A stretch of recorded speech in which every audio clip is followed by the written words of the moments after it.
Hello and welcome back to the podcast that understands that chicken wings are better than chicken tenders. Welcome back to another episode of the Love, Death and Movies podcast, the internet's number one film breakdown and review show, the show that crushes the watch list week after week. Every month is a different genre. Every week is a different film in that genre. I fucked it. False and everything. Join us on the ride and let's watch the movies. I almost had it. I had it almost in one breath and I was about to pass out. With me, of course, is Pride of the West Coast, Ash. Ash First Movies. Ash, how are you? I'm doing all right. I'm I here. feel like I started just like high on coke then. I just went 0 to 100, just straight into it, you know? Let's fucking... I mean, we don't need to know what you do in your personal life. Alright, Whatever. it's Australia, Whatever you know? floats your boat. It happens. It happens. Yep.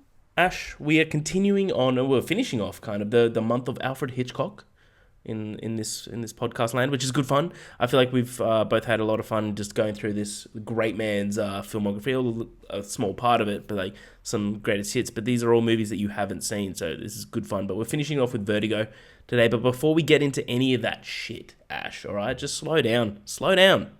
How's your week? Yeah, the week was fine. I'm trying to think, what did I do?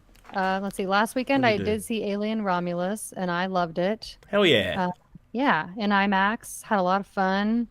Won't spend too much time talking about the discourse there, but yeah, I don't understand. I'm surprised this is the movie that has people in Oh, such big disagreements. But yeah, Kaylee Spaney, Queen, oh yeah. loved it. David Johnson, loved him. He was great. And yeah, that was a lot of fun. Otherwise, just work and not too much fun to be had. And now it's Saturday, and we just got done having a massive thunderstorm in the middle of August, That's which crazy. never happens. That was pretty cool to watch. And now I'm here. How's Happy Scoot to with be here. the thunderstorms though, the little dog? He's okay. He like gets confused by the sounds, but he doesn't really get scared. Like we're very lucky. He doesn't get scared of fireworks. He doesn't really get scared of loud noises. He doesn't like it, but he does not necessarily like shaking or like running away or anything like that. So That's good. Oh, good yeah, old how was your week? Good old scoop boot. Yeah, my week's good. Work's crazy at the moment, which is fine. You know, in the industry where I work in, the like if it's busy, that's good. Which is Means good. But money's coming in. yeah, exactly. So like, but like I haven't had like a day off in quite some time. I don't think I will until the end of the year, which is just is it's okay. It is what it is. Just gotta live with it. Hmm. But no, it was good. Yeah. I'm not sure if we talked about Alien Romulus last week, but yeah, I also really liked it. It was great. Great film. Very entertaining. Scared the shit out of me, especially the last 20 minutes. Holy fuck. Holy shit. I also got to go to the cinema and see Coraline. It's the 15th Oh, anniversary. That was sick. Get this. So up the road is my like old Odeon type theater, like old school type. hmm. Everything's carpeted, stinks of stale popcorn. It's the best. And buy a ticket and they hand me 3D glasses. The whole movie was in 3D. You remember those days? I don't like 3D Neither movies. do I never I. Neither liked do I. them. But like Coraline fucked in 3D. Really? Okay. Yeah. Yeah, it was great. Like the hands coming through the screen with the needles and shit. You're like, ooh, it was great. But that movie's fantastic. It's awesome. I also got to see Blink Twice, the new the Zoe Kravitz directorial debut with Channing Tatum, the guy that looks like me. It's good. It's fine. It's like a. I think this is my prediction. Put this in stone. This movie is going to explode on Netflix. People are gonna fucking love this movie on Is Netflix. it a It's Netflix original? no, but it's gonna get to Netflix and or a streaming service, and it's going to explode. Hmm. Like this is where that movie's gonna thrive. It feels like a movie that my mom would like. Like she'd probably think it'd be like the most thrilling, like coolest movie ever. Yeah, there's some like the first half I was like, nah, and then like there's like a good 20-30 minutes. I'm like, this is fucking good, and then like the didn't quite stick the landing for me. So, but it's for a directorial debut, well done. Like the some of the best things about it is the direction, which is cool. But we'll talk about that later, Ash. Come on. Oh, also got to go to another Swans game last night, the last of the home and away season. We are minor premiers. We've got 2 weeks to go until the finals start. We're number one. We're going to be playing at our home deck, the SCG, Sydney Cricket Ground. Holy shit. That first game, Ash, I'm not going to lie. I'm pretty sure we're going to be recording an episode after that first game, or the morning after. I apologize for my state. I'm putting it out there already. Oh, just going to be very, very stinky. But it is what it is. It'll be good fun. But until then, Ash, we're going into Vertigo, which is directed by Sir Alfred Hitchcock and released in 1958. I love going through all these budgets because these budgets, like compared to nowadays, I guess inflation, I wouldn't Hmm. even know how much, but a budget was 2.5 million, which is Okay. higher than his other ones that we've been going through.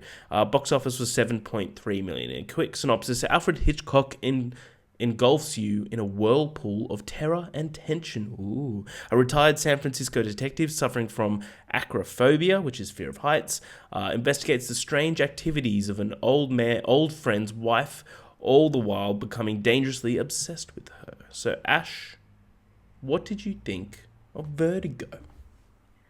I love this movie. Yeah, I actually didn't know anything about this one. I feel like I had heard things about Rear Window. I had heard things about Dial M, like as far as like discourse around people and like movie talk talking about them, and I was familiar with the titles. This one I had zero idea about. I didn't know anything about the plot. I didn't know anything about the movie, the visuals, nothing. So I went in as blind as possible, which I think is good Yeah, for like an Alfred Hitchcock movie, obviously. And it's the longest one of all the ones that we've watched. it is. Yeah, I think it works well. At first, I was a little nervous. I was like, oh, 2 hours and 10 minutes. That's interesting. All his other movies have been under 2 hours, but I think they use the time really well. Yeah, I love this movie. I think that James Stewart is amazing in this movie. I think it's his best performance out of all of the Hitchcock movies that we've watched so far, that I've watched. I loved the actress. I think Kim Novak is her name, that played Yep, played Judy. Madeline and Judy. Yep. Yeah, she's fantastic. And I also really enjoyed just the setting in San Francisco. I know a lot of this was filmed on Paramount lot. So I was actually reading a little bit about it, like the restaurant. That's a real restaurant, a famous restaurant in San Francisco. I've never been there. It closed before I was born, but they I'd recreated it love to on go the there though. Paramount lot. Oh, that's cool.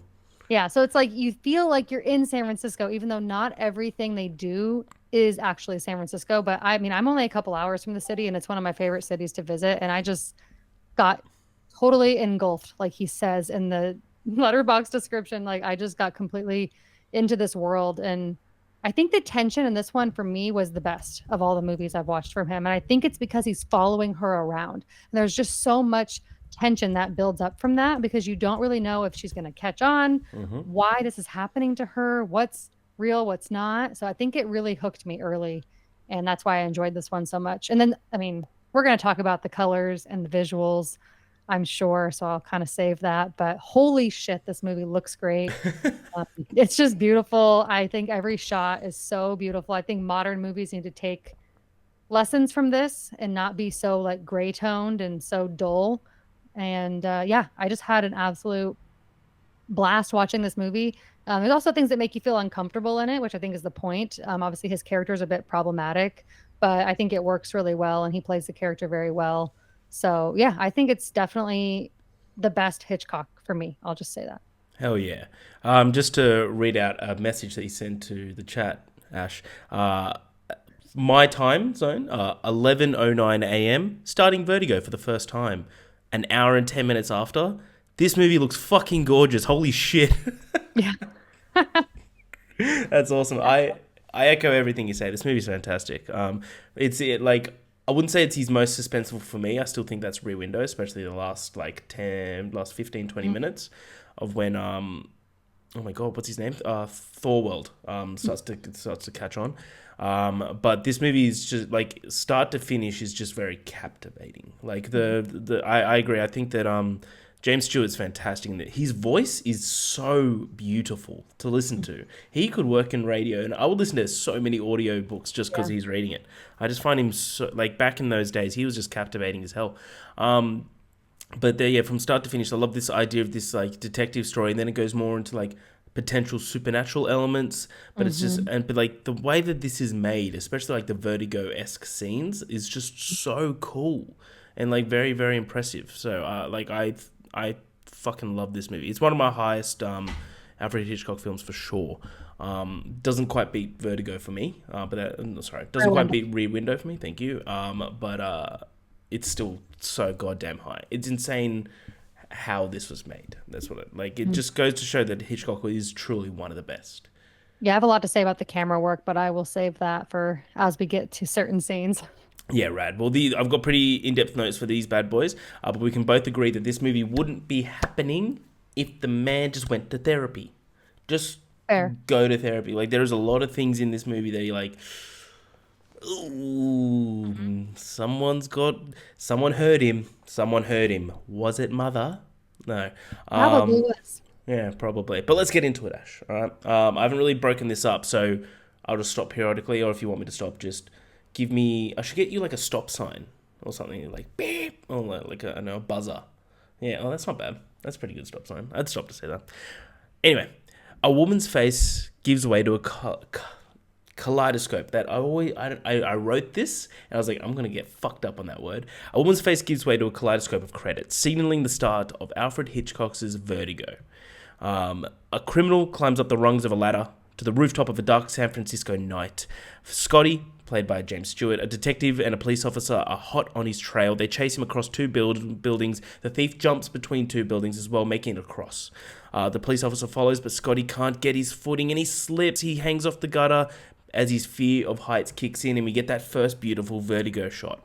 The police officer tries to help him, asks for his hand, but then he slips, falls to his death. Scotty witnesses this as he clutches to the gutter. So first fun fact of the day here, Ash. I know you like facts. Here's one that's fun. So Alfred Hitchcock had originally wanted to use his now famous vertigo zoom as far back as when he made Rebecca, which was in 1940. But due to lack of technology at the time, he just couldn't do that. So the technique was inspired at the time by when Alfred Hitchcock fainted during a party, and that's what he saw when he was going down, because he was a big boy, saying. Woo. But months after the incident, Scotty reclines at home of Midge, or Marjorie Wood, her name's Midge, a painter and fashion illustrator. She's concerned about Scotty's plans and plans now that he's back in shape. He's retired from the police force due to his acrophobia and does not want to be a desk jockey. Midge and Scotty used to be engaged back in college, but it was broken off. Scotty blithely waves away their engagement, and you can see that Midge really does still care about him. But it's clear that Midge's expression that Scotty was more likely the unwillingly party, that Midge still had that torch for him. Still holds the torch for him. Still loves him. You could tell throughout this entire film, especially when she gives him a painting of herself. That was a bit weird. Like painting of herself as the woman. Yeah, there's a lot of things in here that you're like, ooh, bit fucked up. She urges him to take a vacation. Quote, "Don't be so motherly," responds Scotty. They discuss an old college buddy named Gavin who wants to meet with Scotty. Scotty attempts to gradually get over his fear of heights by using a step stool. I love this scene. He's able to handle the first two steps, but when he gets to the top, he looks out the window into the street below, panics, and he collapses. So again, throughout this entire film, you'll be able to see that acrophobia fear will continually represent itself again and again until maybe he gets over it. So Scotty meets Gavin, who is in the shipping business. Gavin's married into the business, and he wants Scotty to tail his wife because that's healthy. He does not suspect infidelity, but hints that his wife has been possessed by something. Red flag. Right now, I want red flag. I'm not going near that woman. Like, you could obviously tell here that there's something wrong with the husband, for sure. I'm not going near anyone that's suspected of being possessed. You're a little scared of the supernatural? I believe in ghosts, for sure. Absolutely. Absolutely. But she's become distant and distracted and has taken to roaming the city and surrounding areas. The no-nonsense Scotty initially dismisses the supernatural undertones of Gavin's worries, but is nevertheless intrigued. Probably because he saw a photo and was like, God damn, I gotta go tail this woman. Gavin invites Scotty to observe him and his wife at Ernie's restaurant, a restaurant that you've mentioned, beautiful. This is one of my favorite settings in the entire film. It's just like old school jazz bar. It's really cool. That was going to be the following night. So Ernie's restaurant is a lavish, upscale eatery, plush and scarlet.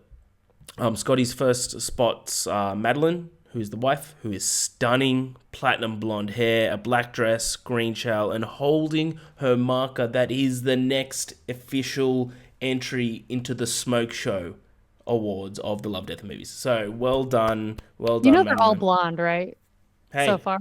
Hey, I think Harry might have a type. It's literally just is what it is. It's the movies that we watch. He is mesmerized by her, and oh my. The next morning, he stalks her outside her house. I'm gonna say this right now. Like, a lot of people are like, oh, why? Fair enough. Like, It's totally sweet. Over here, we both me and Ash, we talked about this. We agree. We understand it in this sort of scenario. Well done. Good I'd on say I you, would have Scotty. the same. Yeah, good on you, Scotty. Were you there with the binoculars? But she wears a simple grey suit with white gloves as she gets into her green automobile. So Scotty follows her throughout the streets of San Francisco as she visits a flower shop, purchases a small bouquet. He then trails her to Mission Dolores, where she goes through the chapel to the cemetery, and she's standing in front of a grave. As she exits, Scotty notes the headstone. It reads Carlota Valdez, right? That's how they pronounce this name, Carlota Valdez, which is born in 1931, died in 1957. It's a bit weird.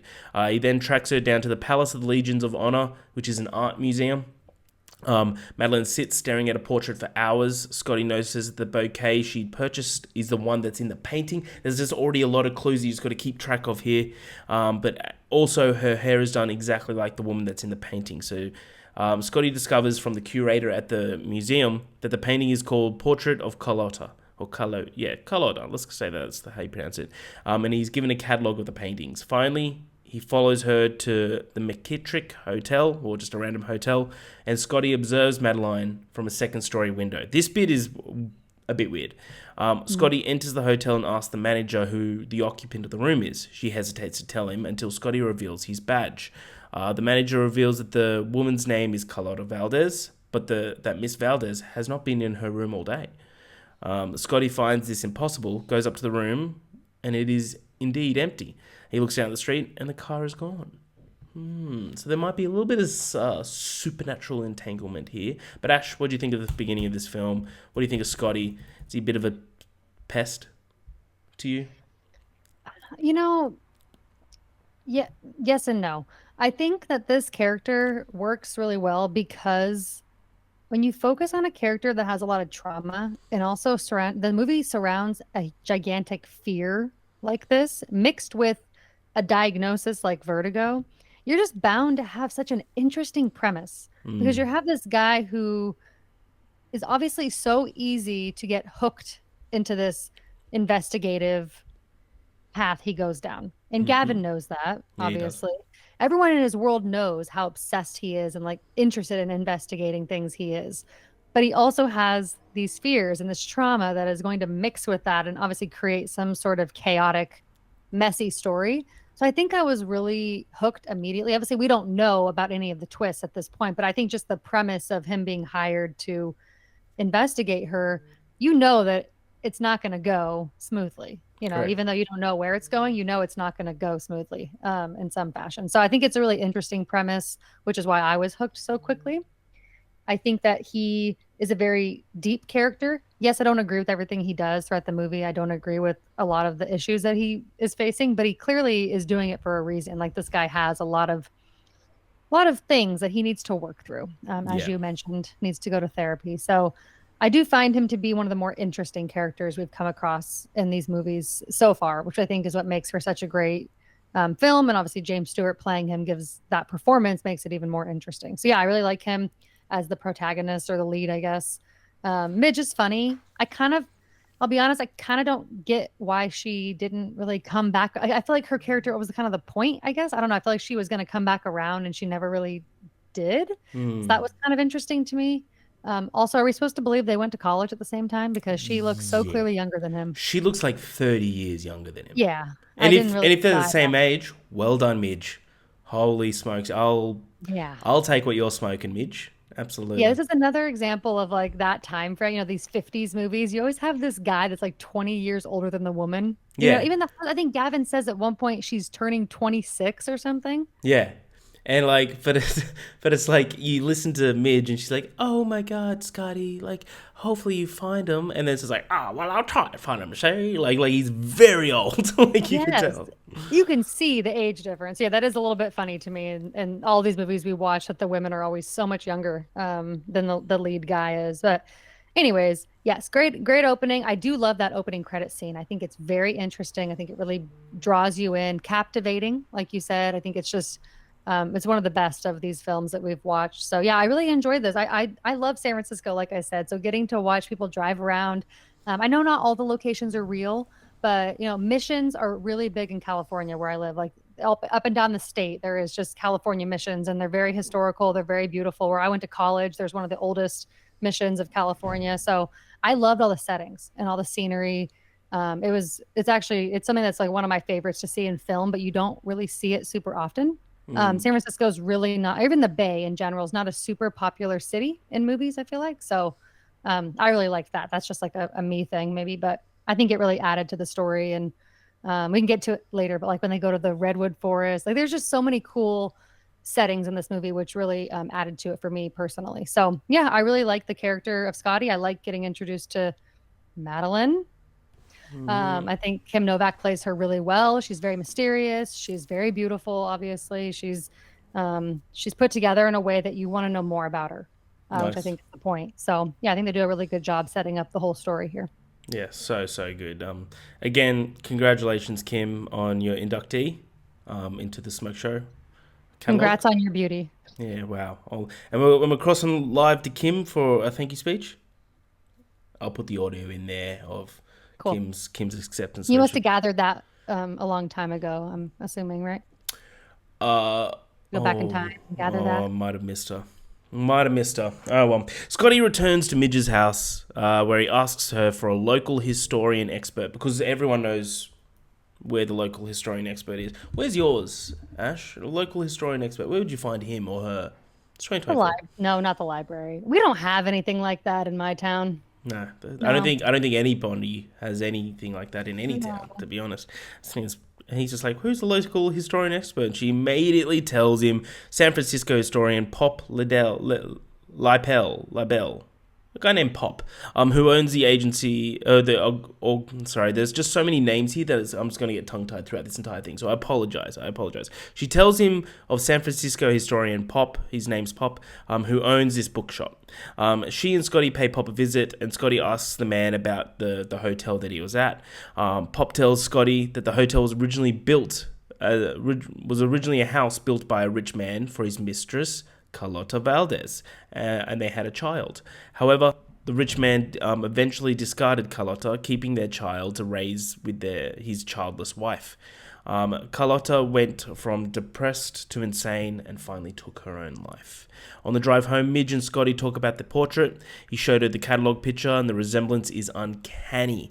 Another conversation with Gavin reveals that Madeline has started to wear Carlota's jewellery because that's really not weird at all, particularly a ruby pendant. All right, I'm just going to let you get that sunk in because might be a ruby pendant later on. And it's shown also in the painting. Madeline's great-grandmother was Carlota Valdez, a fact that Madeline does not know. Gavin only knows this because Madeline's mother told him. I don't know why this was a big secret. That it's just what it is, I guess.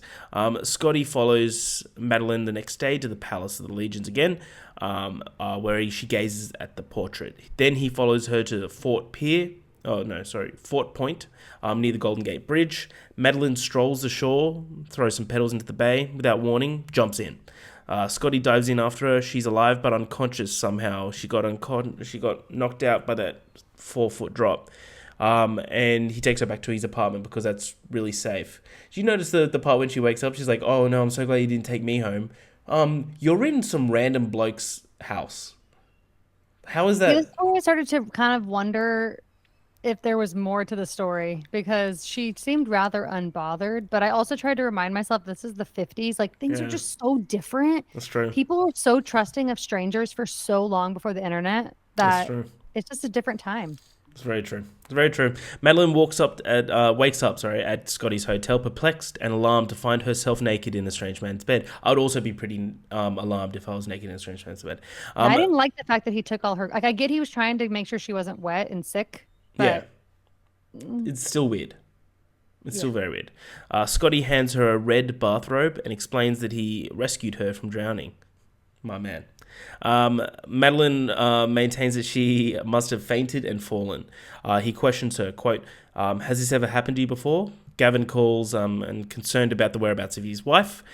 Scotty reassures him that Madeline is at his apartment, that everything's okay. Gavin informs Scotty that Madeline is 26, the same age at which Carlota Valdez committed suicide. A weird thing to bring up in the middle of a phone call. Just like, oh, how old is she? 26. By the way, great grandmother also killed herself at that age. Just like, it's crazy, right? It's such a coincidence.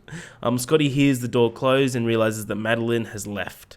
As Madeline drives away from Scotty's house, Midge arrives just in time to have a misunderstanding.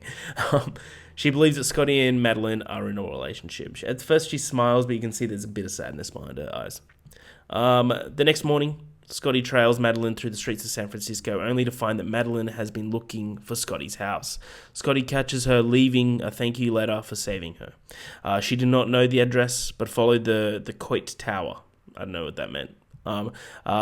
Scotty, now smitten with Madeline, rightfully so, insists that they wander together because they're both alone, and that conversation was so awkward. And he's just like, but if two of us wander together, we're not wandering, we're just walking together. It's like, no, we're not. No.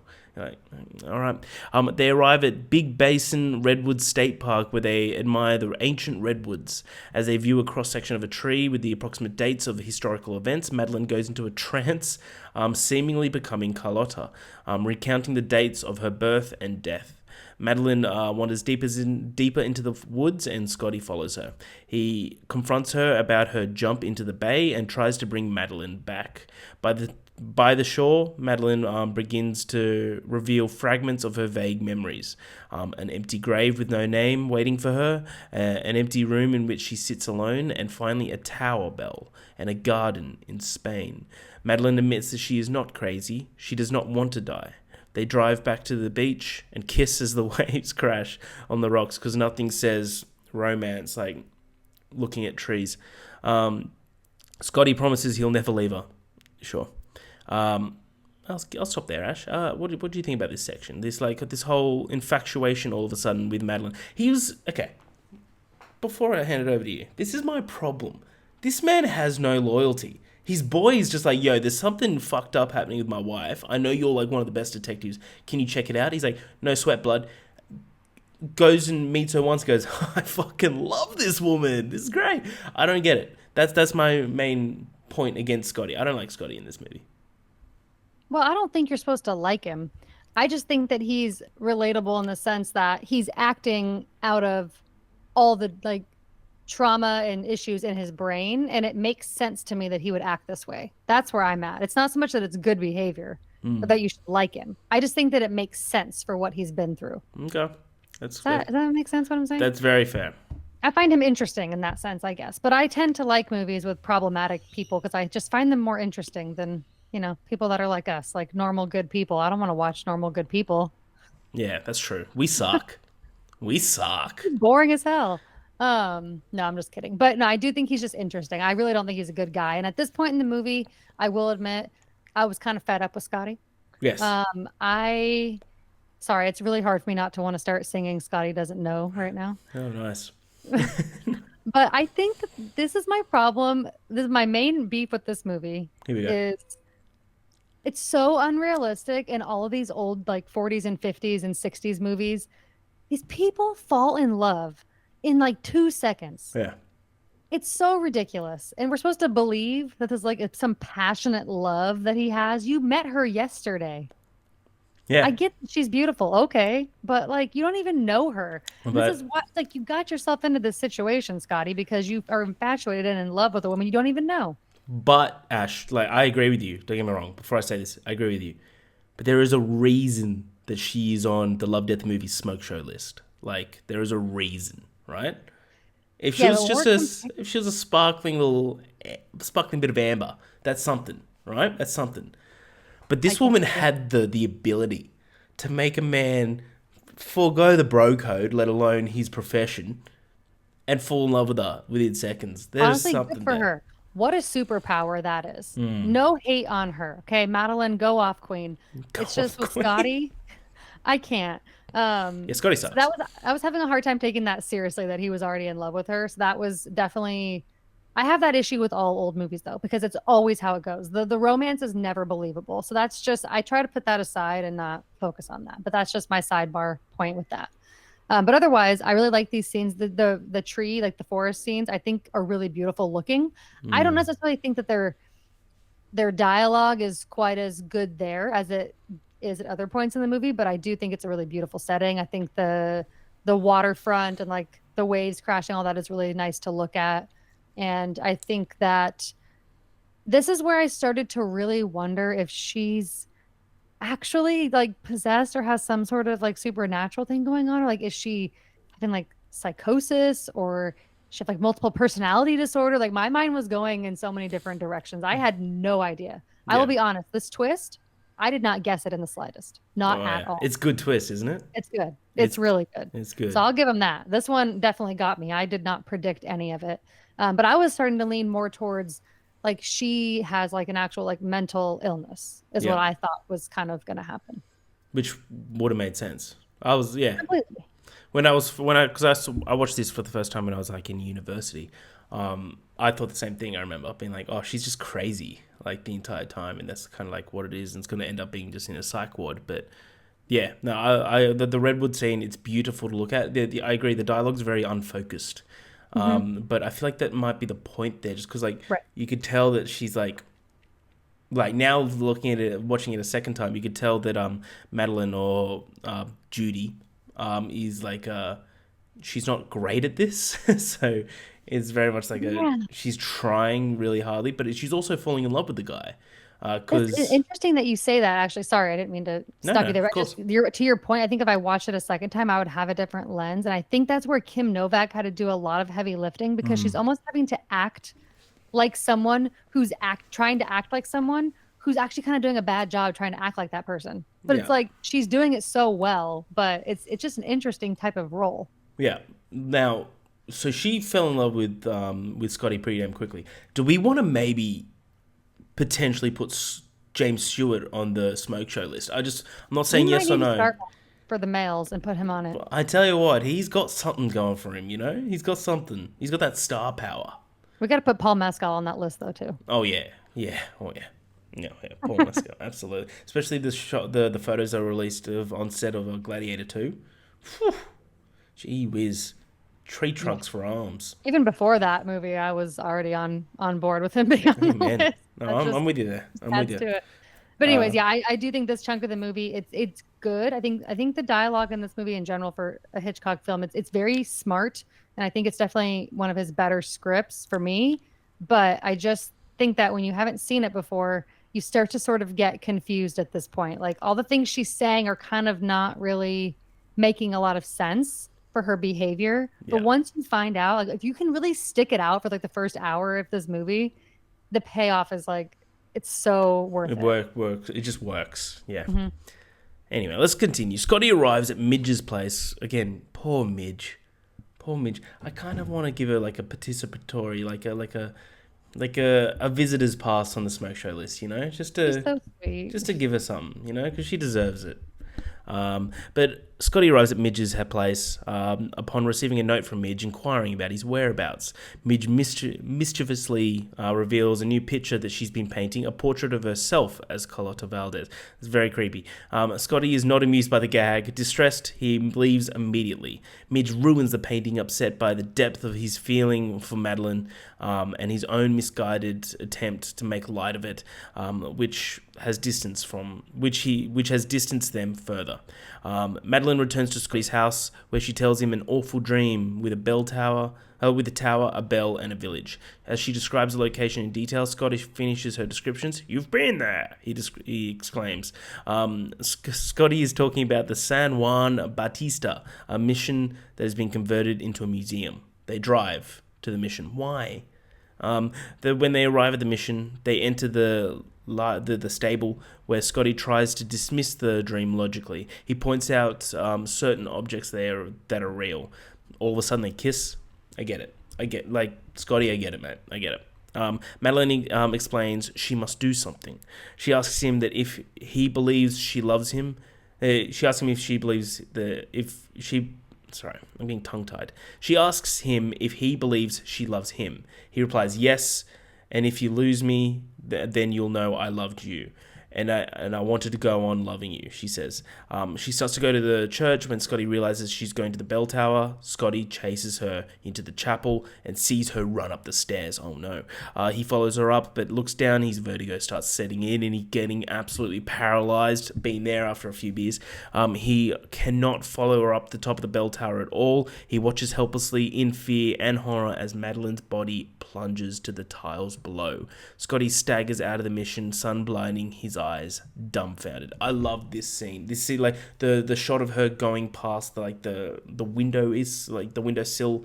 I think is very haunting. I like Fucking brutal. it's so fucked up. Watching that body drop, like, holy shit. Oh yeah.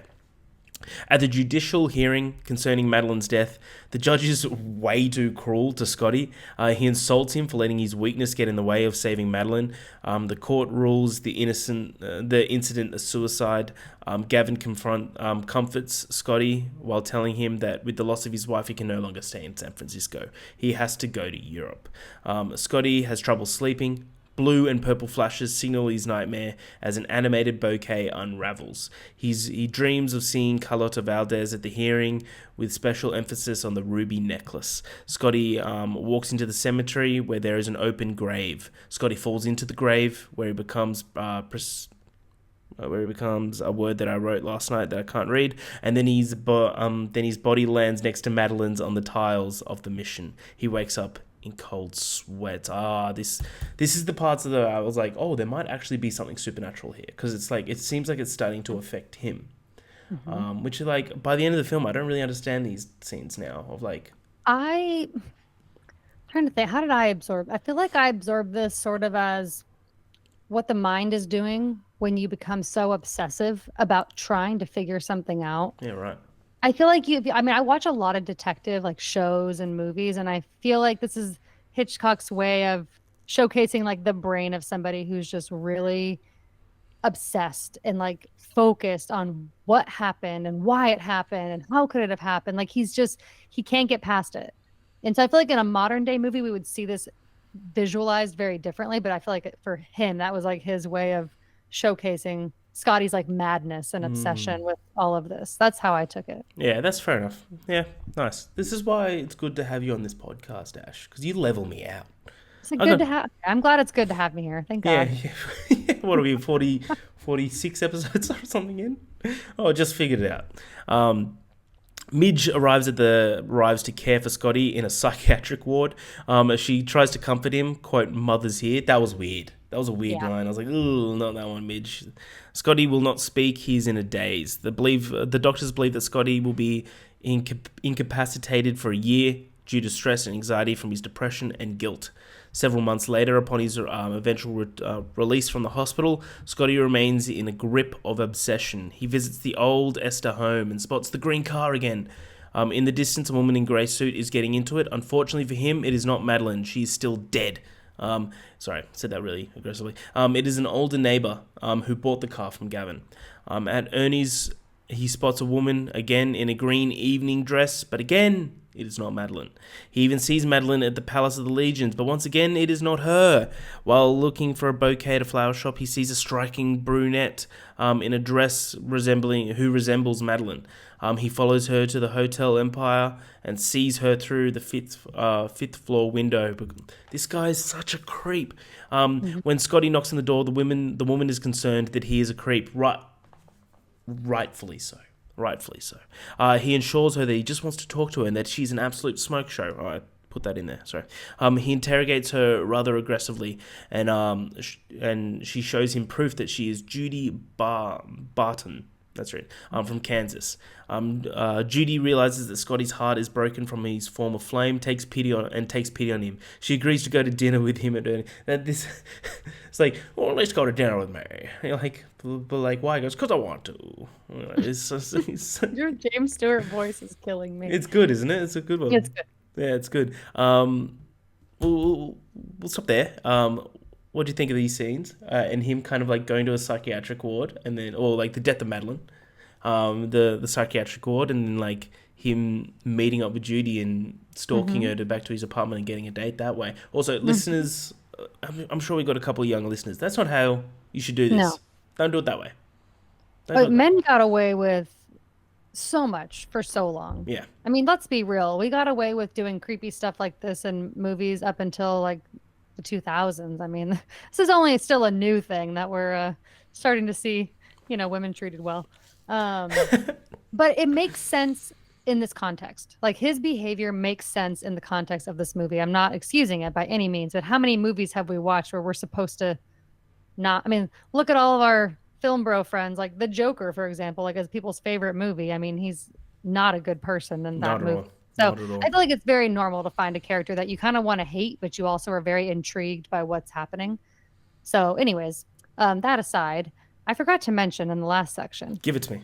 how gorgeous is the Golden Gate Bridge. I love driving over the Golden Gate Bridge. Oh my God, it's one of my, I'll take a longer route to get to San Francisco just so I can drive over the Golden Gate Bridge. The How way. beautiful the movie looks, that's how beautiful it is in real life. I know you've been there, but like, I just gotta say it. Oh no, absolutely, you're wholeheartedly correct. Like, do you reckon? Because like that, the red of the Golden Gate Bridge is kind of like the red of the entire film. Do you reckon Yeah. Hitchcock took that red particularly because like Golden Gate is San Francisco, Yes. right? And that's Yes. like that red signifies San Francisco. We're fucking smart over here, Ash. Everyone else is playing Mhm. checkers. We're over here playing snakes and ladders. Yeah, I Holy think he shit! chose it on purpose because look at Ernie's. I mean, inside there is all red, and that's actually how the restaurant looks and when it was open. And then there's a lot of rich green, a lot of rich blue. It's just, oh, it's just so beautiful. But yeah, anyways, I just had to mention the Golden Gate Bridge. Oh, well done. As far as Madeline's death, yeah, that shot on the staircase, the famous vertigo shot, is insane. Absolutely insane. I've definitely felt like I've seen that a couple times myself when I'm Oh, browned out a little bit. Very, very cool looking. Probably the coolest shot in the movie, which is kind of, I think, the point. I think that's what you're supposed to think, obviously. Worked really yep. hard on it. It's clear about that. But yeah, I think the way that James Stewart is kind of like acting in that moment too, you kind of really feel like the fear for him, like as someone who's experiencing this fear of the heights mixed with the visuals of the vertigo. I can imagine that's a really scary like combination of visual when you're a person trying to do something and you just start seeing things in that way. It's got to be very like frustrating and scary. And that was showcased really well. And then yeah, I mean like the scene of her body going off the like it's really haunting and like brutal, but it also is so clearly not real Yeah. that it almost looks kind of like animated, which is just the times. I mean, it was 58, they could only do so much, but um I bet kind you of takes at you that out of it a little time. bit. I bet you at that time that looked so fucking Oh yeah. real. Yeah. Oh, I'm sure. I'm sure they built up like a body double almost that was probably like stuffed with like, like those heavy bags of like sand or something like that to make Yeah. kind of make that like thump. But yeah, they did a really good job for the time for sure. It was kind of funny watching it now because we've seen so many movie deaths obviously at this point where they obviously look very real, like especially like horror films and stuff. So it's always interesting to see how it was done back then. But yeah, I was not expecting that. That was definitely like a big like oh shit moment. Oh yeah. And then I think his obsessive behavior is you watch him spiral. I think it's really interesting. I think, like I said, I already talked about my take on the colors and the anime, all that. I think it's just like his like demise into this obsession and him spiraling kind of out of control. And then yeah, I was kind of surprised to see him notice her. I didn't look at the cast list, so I didn't know that her name actually does say Madeline Elster and Judy Barton. So I didn't know Yeah. that she played two characters. So that was a shock to me. I truly thought that it was just a woman that looked just like her. Until she takes off the makeup and start like when she Yeah. changes her hair to blonde, you're like, holy I shit, it's mean, actually the same person. well, yeah, I mean, I knew it was the same actress, but like I could tell that it was her, but she looked so different. I just thought maybe it was like a woman they just looked like doppelgangers or something like Yeah. that. So I was very frustrated with his behavior in that moment, which I think is like what you're supposed to feel, obviously. I don't think she should have agreed to go to dinner with him, but when you know that it's actually her, You her understand. behavior makes sense. She likes him or she's in love with him. So she clearly wants to go out to dinner with him. Yep. So it kind of makes her behavior seem like very odd because she clearly knows this man wants her in that moment, but she's also kind of treating him like he's a nuisance. So it's very strange. Their whole dynamic is very Insanely strange. strange. Very strange. Yeah, Yes. but it works really well. I was very intrigued to find out what was going to happen because I was wondering why there was like 45 minutes left in the movie and she died. So I was like, Yeah. what's going to happen now? What are we doing? So it was definitely, I was very intrigued to find out what the next phase was going to be. So yeah, and she looks absolutely gorgeous still with the dark hair and the dark makeup and the green dress. Still gets Holy us smokes. still in the smoke show. Absolutely. Still. Yep. Absolutely. Absolutely. Absolutely. Absolutely. Well, speaking of the next part, Ash, after Scotty leaves, flashbacks reveal Judy's memories. She was wait, have I done that bit? She was running up the. You Dust. ended with her agreeing to dinner. She goes to go. Yeah. She was Madeline running up the. But have I skipped to the end here? She begins to write a letter to Scotty. Oh wait. So yeah, this is. I've just gone through. I think I've copied. You did leave off where she starts to write the letter. That's that scene, right? I'm not going crazy. Yeah, she's sitting in the hotel and she's writing the letter, and then And she's then- reading like a narration. Yeah. But then she agrees to actually go on the dates with Scotty after. Cool. I was sorry. I was like, I could absolutely bamboozled there. After Scotty leaves, flashbacks reveal Judy's memories. She was Madeline running up the steps of the bell tower. At the top, Gavin was there holding the body of the real Madeline, dressed in exactly the same outfit as Judy. It was the real Madeline's body that was thrown off the bell tower. While Judy let out a scream. Judy even has kept the grey suit, that's right, that is worn by Madeline, hidden in the back of her closet. She begins to write a letter to Scotty, explaining that she was Gavin's accomplice to the murder of his wife. She's pretended to be Madeline to fool Scotty and use him as a witness to lead credence to the idea that Madeline was mentally unstable. Gavin had known about his vertigo and knew that Scotty would never make it to the top of the bell tower. Judy reconsiders the letter and tears it up, deciding that she wants to be with Scotty rather than run away. Classic. That night, Scotty mistakes another patron for Madeline at Ernie's. He escorts Judy home. Her apartment is flooded with green neon light. It's beautiful. Of the Hotel Empire sign. He's overwhelmed by his yearning for Madeline, a woman lost to him. Although through Judy, he is able to recapture the ghost of Madeline's presence. They agree to meet the next morning to go out and have Judy go out with Judy, having to make excuse to her employer. They engage in a series of dates, with Scotty become happier with the relationship. However, little by little, he begins to make Judy over in the image of Madeline. He searches obsessively for the grey suit and white gloves that Madeline used to wear, and even convinces Judy to bleach her hair. That's nuts. Although Judy begs him to love her for herself, she is so in love with Scotty that she allows him to change her into Madeline. After undergoing an extensive makeover, Judy returns to an anxiously awaiting Scotty. Scotty won't broke the slightest deviation from his recreation of Madeline, and insists that Judy now pin up her platinum blonde hair the exactly same way that Madeline wore hers, which she does, completing the transformation. This is the best shot in the scene, except for the Vertigo shots, they're great. The best shot in this, in a dreamlike state where he looks at her and it's like she's kind of see-through. I think that's fucking awesome. Coming out of the bathroom. Yeah. In a dreamlike state with the green glow around them, they embrace and kiss. The room turns a lively stable from the mission. Scotty's last kiss with Madeline, and then they're back in the apartment. Scotty has managed to turn back time and recreate Madeline from the dead. Now, before we get into the last part, quickly, Ash, how unhealthy is this? It's very unhealthy. Yeah, it almost gave me the same gut-wrenching feeling that I got when I watched Priscilla, and like some of the moments where he's trying to like control her or like dress her the way he wants to dress her, and the hair and makeup the way he wants it. It very much felt like that kind of obsessive like narcissism. And I love that movie. So that was kind of like where my mind went when I was watching these moments. But it's just so sad. I mean, clearly she's still her. Like, she loves him as Judy, but he was so obsessed with Madeline. I don't even think he actually loves her as a person. I think he was just obsessed with the idea of who this Madeline person was. And he was so intrigued by her that it's like a false sense of romance from his perspective. And so trying to force her to become somebody she's not is just so disturbing. But it just Very speaks creepy. to how messed up his mind is at this point. And he's spiraled so far. And I think that's where, for me, the movie really works, because as much as it's uncomfortable and like it's disgusting behavior, it's such a great way to build tension and suspense and terror. Like I feel like this one to me is almost just as scary as something like Psycho. Like it's not like he's not murdering people, but he's like changing her mentally and like messing with her mind. And like I know she kind of also messed with him though by agreeing to do this job for Gavin. So it's like they both kind of have like messed with each other, but what he's doing is almost so much worse because Yeah. she was like doing an assignment, probably got paid to do it. I'm not sure, but she was just doing something to try to probably make a buck. Whereas like he's kind of doing this for no reason at all, outside of the fact that he's just so obsessed with this person that he doesn't even really know. Yeah. Like, how does he have this much money?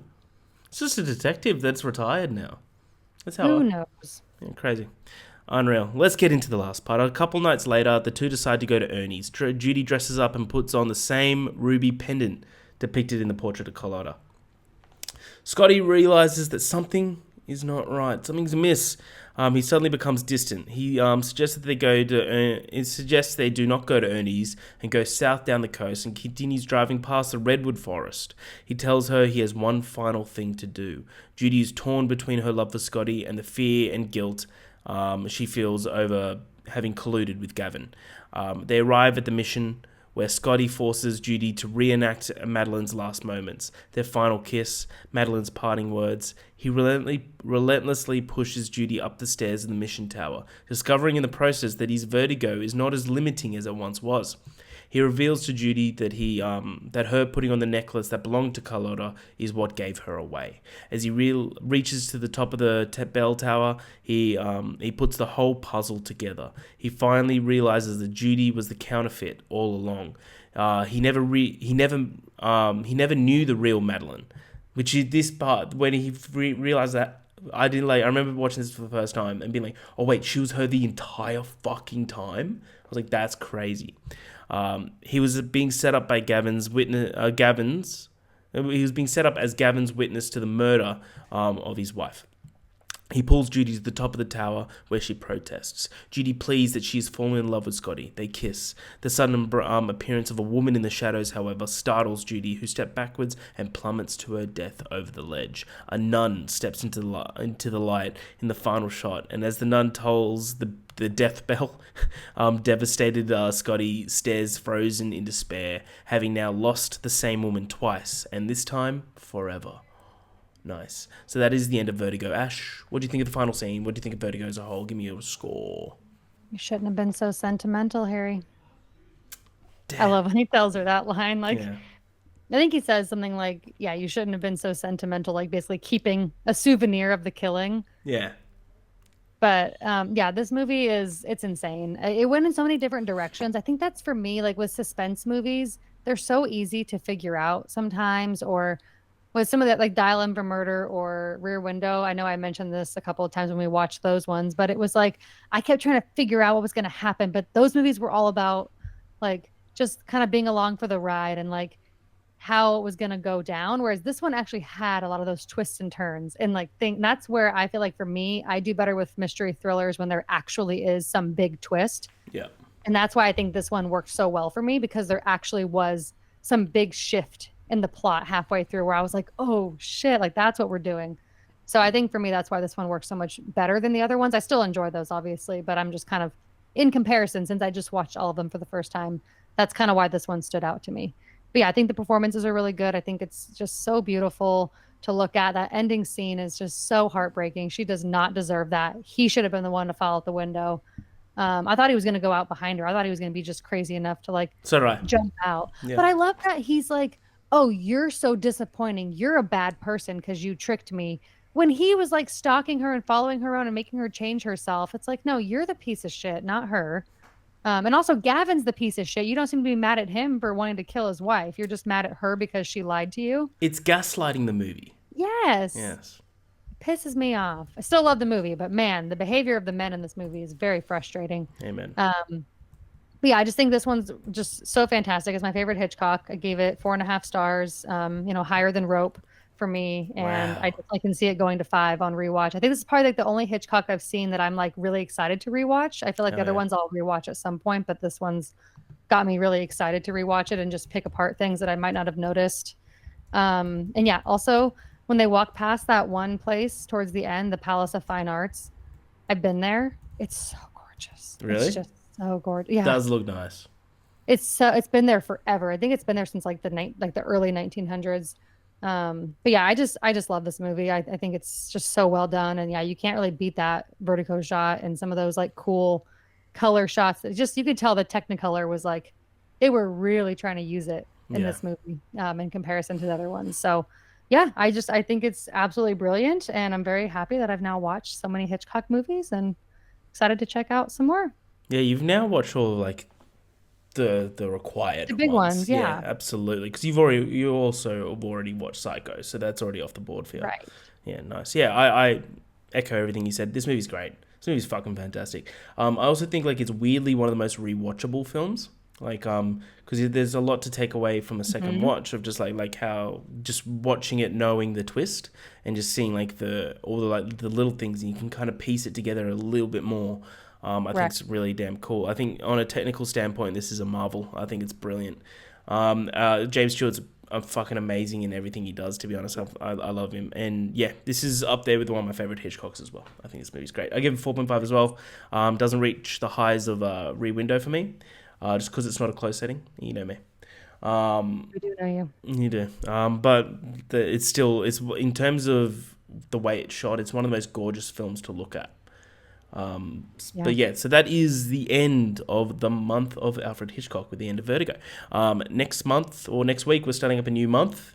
Ash, Are you so what's excited? what's next month? I don't know, Harry. What's next month? We're talking about this one actor. You might have heard of him. He's only done a couple of movies.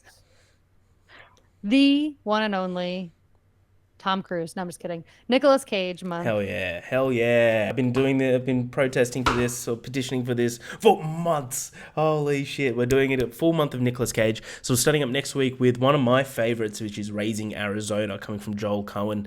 I think it's written by both Coen Mhm. brothers, but it's directed by Joel. Then we're going on to, I believe, the second week we've got Adaptation, which I cannot wait for. Then the week after that we've got Face Off, and then we're going to finish off the month with the greatest film of all time, National Treasure. Cannot wait. How did we manage to do this where we're leading up to your 30th birthday with a Nicolas Cage month? Happy birthday to you. Amen. Amen. Amen. Can't wait. This is going to be great. So next week, please watch Raising Arizona. It's a 90-minute fucking thrill ride. It's beautiful. It's a fun, fun time. So watch that and join us in the conversation. But until then, Ash, we'll do a quick game of the show. As we mentioned, this is one of the most gorgeous films to look at.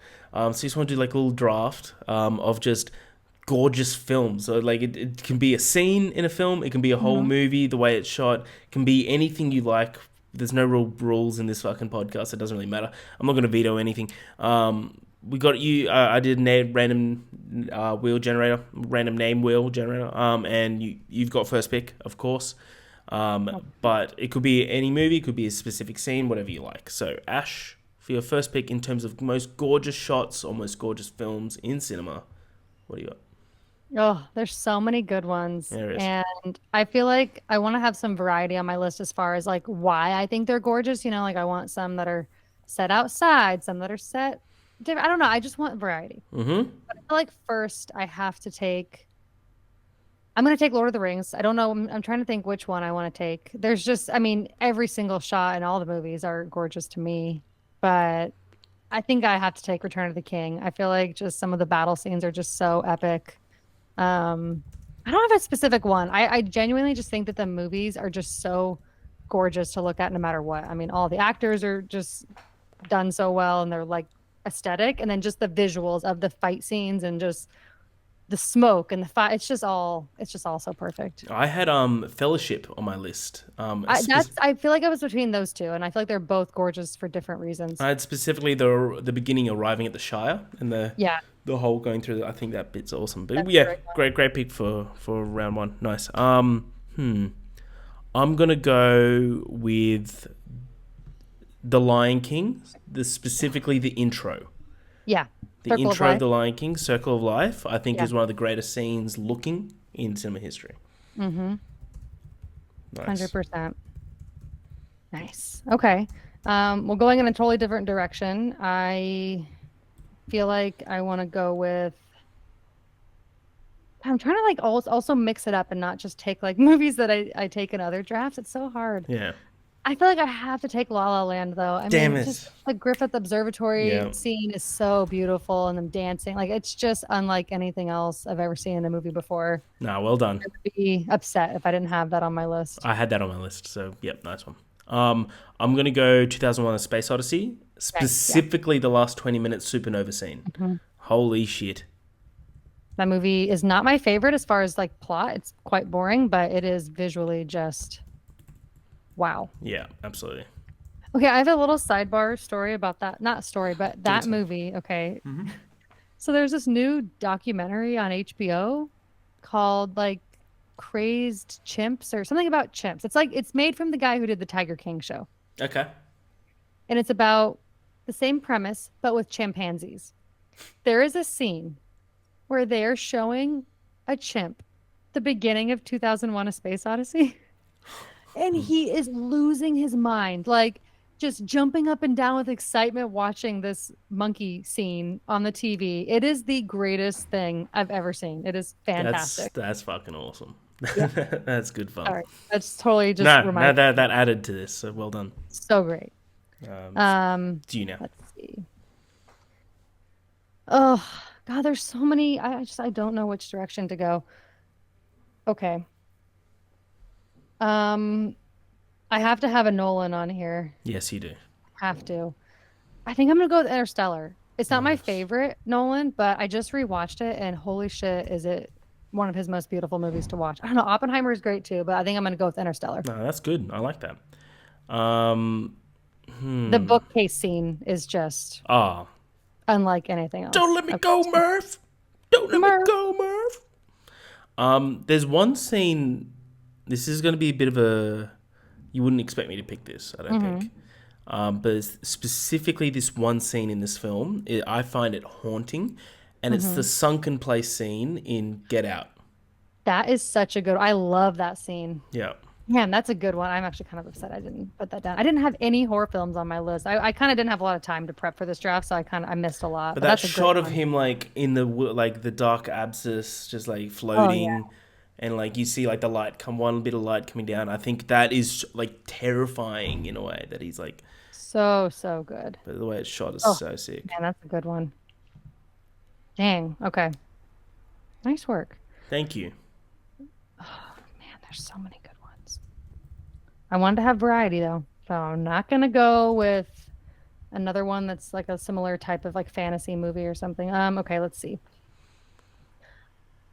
You know, this is kind of maybe an odd one for me because I don't talk about this movie a lot, but like the entire movie of Grand Budapest Hotel is Yeah. like visually one of the most beautiful things I've ever seen. Yeah. Yeah. There's not even a specific scene I can think of because it's just like a visual. Just the movie entirely is just all about the visuals for me. No, that's great. I had that on my list as well. That's well done.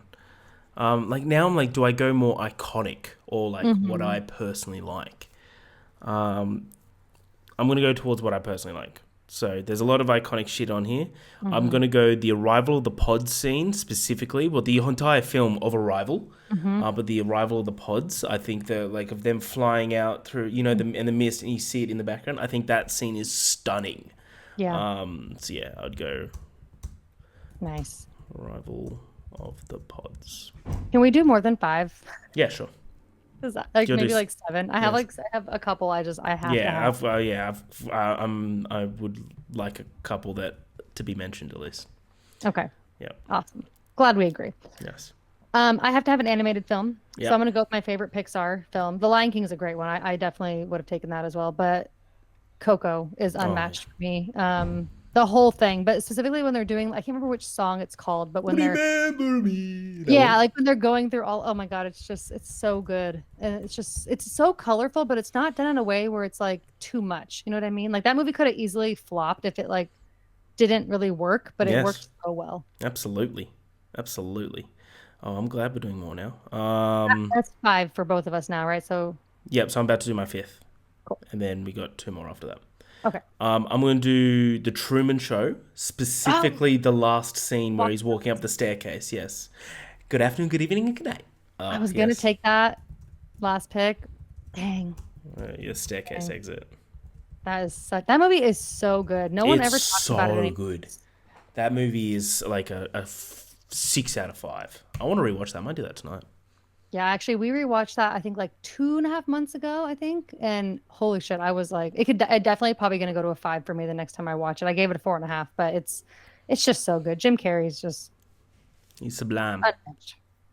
Okay,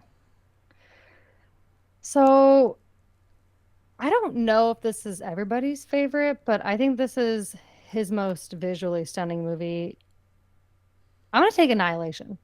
I Oh. think that movie, the visuals are insane. I also watched it while not sober, so I don't know if that helped, but Mm. the shimmer, I think that's what they call Yeah. it. I just think the whole thing is so cool and like the bear, like everything, the visuals are just absolutely insane in that Yeah. movie. Beautiful. That's a great pick. Okay. Hmm. Oh, do I do that? Yeah, I've got. Oh, there's one movie I'm gonna take last because you haven't seen it, Hmm. but it's like a movie that like when you see it you'll understand that it's Hmm. like it's more. Oh, but it's not a gorgeous shot. It's more of like an emotional shot. So I'm not sure if I should take it. Hmm. I won't take it, and it's more of an emotional shot. Um, I'm gonna go the "What's Up Danger" scene in Into the Spider Verse. Nice. The whole movie looks Yeah, it's beautiful. stunning. Yeah, the art style of that entire film's Hmm. beautiful. But the "What's Up Danger" of like him falling down, you got the Hmm. buildings everywhere. It's so sick. Nice. Okay, my last one was going to be something different. It was going to be a movie you haven't seen before, but you inspired me. So I'm actually going to take Nope because I have to have a Jordan Peele movie after Nice. you picked it out. And specifically the shot when we finally get the UFO flying towards, I always forget our main character's name. Daniel Kaluuya.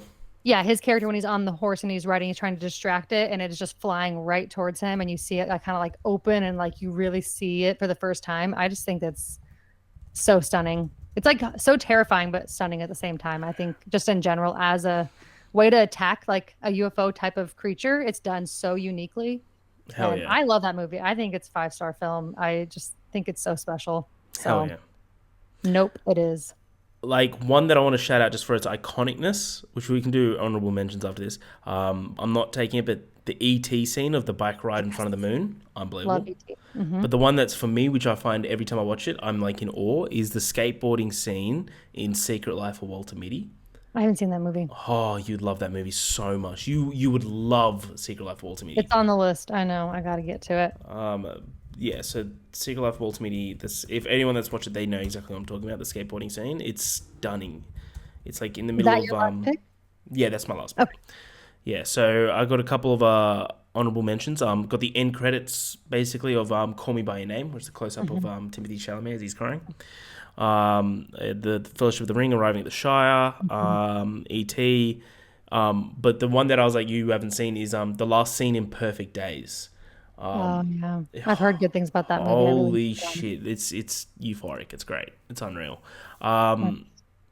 One other ones I would mention, but again, it's not really the gorgeous shot. It's more emotional tie-in. Is the last scene of Another Round, the What a Oh Life. my God, yes. Yeah, that movie, as well as the ending of Sound of Metal. What a life. What a life! What a beautiful, beautiful life. Ah, so good. It's euphoric, but if you know the context around it, it's haunting. But yeah, to recap our picks, Ash, you had Lord of the Rings: Return of the King, La La Land, specifically the observatory scene, Interstellar, the bookcase scene, the Grand Budapest Hotel, the entire film, rightfully so, Coco, Remember Me, Annihilation, Shimmer scenes, and Nope, the UFO reveal with Danny Boy distracting it on a horse.